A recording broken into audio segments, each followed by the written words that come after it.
नमस्कार, प्रणाम। शाम के 6:04 हुए हैं। पिता तुल्य बुजुर्ग को प्रणाम, साथियों को नमस्कार, नन्हे मुन्ने बच्चे को आशीर्वाद।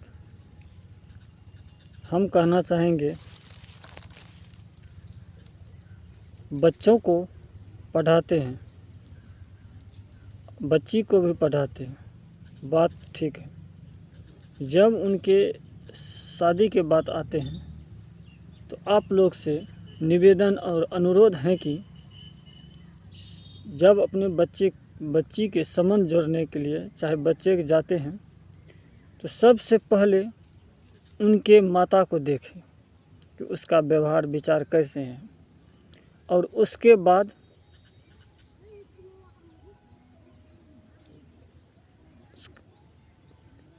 बाद यह देखिए कि उस घर का संस्कार कैसे हैं। और जब छकने के लिए आप बच्चे को जाते हैं या बच्ची को, तो कपड़े, मिठाई, फल फूल के जगह पर अपनी बच्ची से या बच्चे से यह कहे कि उस माता पिता का सही तरीक़ा से ख्याल रखें, तभी तो एक बेहतरीन समाज बन सकते हैं। और जब छकने के लिए जाते हैं तो उस टाइम में मिठाई, फल फूल, कपड़ा की जगह पर आप एक कलम और एक कॉपी दें, और उसके बाद यदि आपका इच्छा है तो फल फूल दे सकते हैं। लेकिन फल फूल देने से महत्व चीज़ है, एक कॉपी, एक कलम, एक बुक दे करके छकी, ताकि उससे शिक्षित हो करके हमारे माता पिता को या किसी भी माता पिता को बच्ची की शादी करने में बोझ न हो, ताकि शिक्षित हो जाएंगे दोनों समाज, दोनों जगह के आदमी, तो उसी से हमारे समाज शिक्षित हो सकते हैं और उसी के कारण से यह दहेज प्रथा रुक सकते हैं। तो आगे कहना चाहेंगे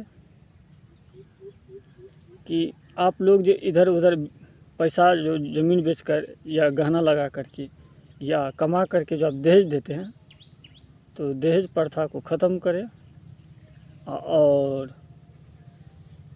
दहेज प्रथा को ख़त्म करें और उस जगह पर आप अपने बच्चे को शिक्षित करें।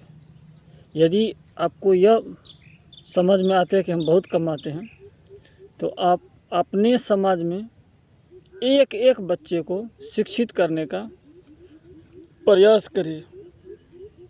और जो इधर उधर आप भोज भात में पैसा खर्चा करते हैं, जैसे आजकल प्रचलित है, डीजे कर लेते हैं, साउंड कर लेते हैं, क्या कहते हैं, लेज़र लाइट कर लेते हैं, लेज़र लाइट जो डीजे होते हैं, तो वो सब चीज़ नहीं करना चाहिए।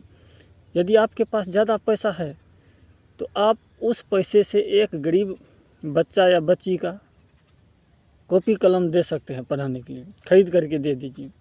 इसी से हमारे समाज बेहतरीन होगा, और हमारे समाज बेहतरीन होगा तो दहेज प्रथा शिक्षित होने के बाद अपने आप रुक जाएंगे।